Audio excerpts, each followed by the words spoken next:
भक्तों, आज भी हम ऐसे समाज में जी रहे हैं जो आज भी पुरुष प्रधान है। आज भी जब लड़की का जन्म होता है तो अधिकतर घरों में मायूसी छा जाती है। और मित्रों, यह और कुछ नहीं बल्कि हम मनुष्यों की अज्ञानता है। लड़की को बोझ समझते हैं, परंतु आपको जानकर हैरानी होगी कि लड़की का जन्म हर किसी के घर में नहीं होता, बल्कि इसके घर होता है जो भाग्यशाली होते हैं और अपने पुण्य कर्म अर्जित किया होते हैं।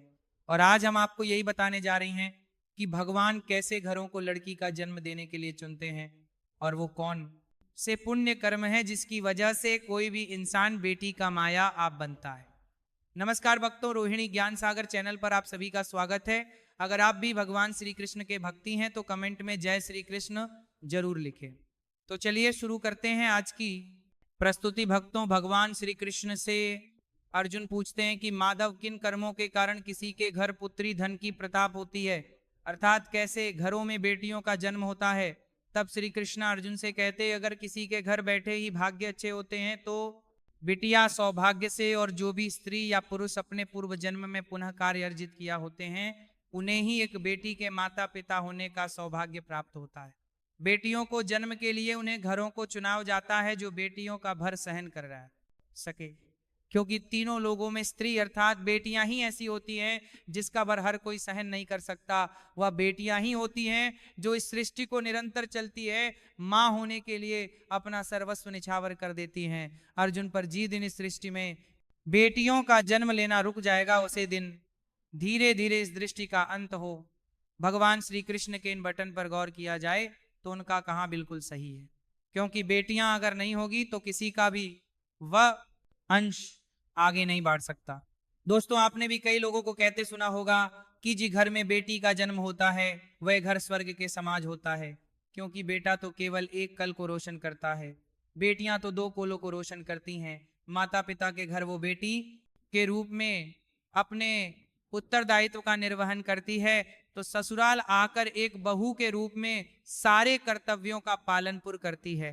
दोस्तों, आजकल आप सुनते ही हो बेटियां बहू परिवार में किसी के मर जाने पर उसका पिंडदान नहीं कर सकती, लेकिन यह बिल्कुल भी सही नहीं है, क्योंकि रामायण में बताया गया है कि प्रभु श्री राम के पिता राजा दशरथ की मृत्यु हो गई, तो माता सीता अर्थात राजा दशरथ की बहू ने ही उनका पिंडदान किया था, जिससे उन्हें जन्म मरण के चक्र से मुक्ति मिल गई थी। इतना ही नहीं, हिंदू धर्म शास्त्रों में बताया गया है कि बेटियां भी अपने पिता के नाम का पिंडदान कर सकती है। वही अगर ससुराल पक्ष में कोई पुरुष नहीं है तो इस स्थिति में बहू भी पिंडदान कर सकती हैं। इसलिए मित्रों, वह लोग बहुत किस्मत वाले होते हैं जिनके घर में बेटी जन्म लेती है, वही वह परवल किस्मत के होते हैं जिनके घर एक से ज्यादा बेटियां होती हैं। शायद यही कारण है कि बेटियों को लक्ष्मी कहा गया है। दोस्तों, बहुत से लोगों की सोच यही होती है, बेटी है तो बिना समय गवाएं और इस पर पढ़ाई में पैसे लगे, जल्द से जल्द शादी कर दो। लेकिन ये सोच एक बेटी के भविष्य को बर्बाद कर देती है। जरा सोचिए, एक बच्ची के माँ में कितने सपना होते हैं, उसे कुछ करना है, लेकिन ये सपना सिर्फ सपना ही रह जाते हैं।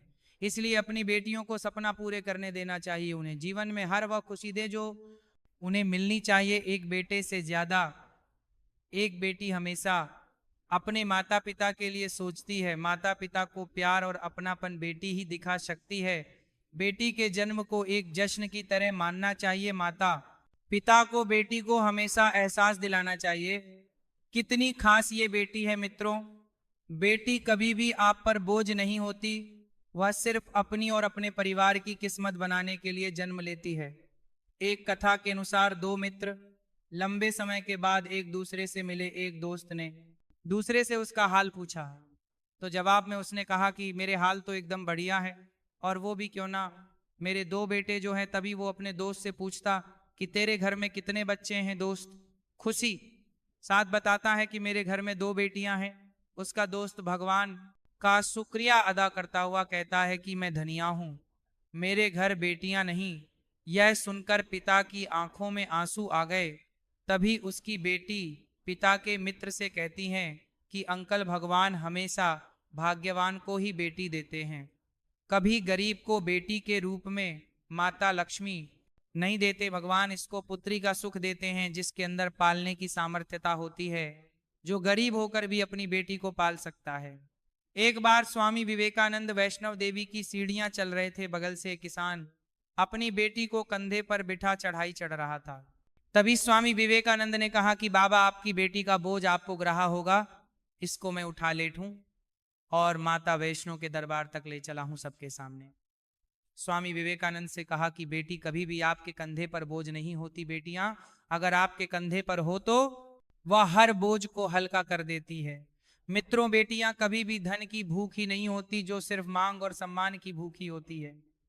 अब सोने वाली बात है कि कौन सी कर्म के बाद आप किसी के घर लड़की के रूप में जन्म लेते हैं और उनके घर के लिए लक्ष्मी का रूप साबित होते हैं। गरुड़ पुराण में बताया गया है कि जब आत्मा को नया जन्म मिलता है तब आत्मा को शरीर के अनुसार व्यवहार में चलकर अपने कर्म करने होते हैं। शरीर के जारी कर्म करके ही एक आत्मा अपने जन्म के उद्देश्य को सार्थक भी बना सकती है और निरर्थक भी। यदि कोई पुरुष महिलाओं का आचरण करता है, स्वभाव में महिलाओं वाली आते ले आता है, या वही कम करना चाहता है जो एक महिला को करना चाहिए, तो ऐसे ही पुरुषों का आत्मा स्त्री का शरीर धारण करती है। वहीं गरुड़ पुराण में बताया गया है, यदि कोई व्यक्ति मृत्यु के अंतिम क्षण में किसी स्त्री को याद करते हुए प्राण त्यागता है तो वह अगले जन्म स्त्री के रूप में जन्म लेट है। वही अगर वह अंतिम क्षण में परमेश्वर का नाम लेट है तो वह मुक्ति के मार्ग पर अग्रसर हो जाता है।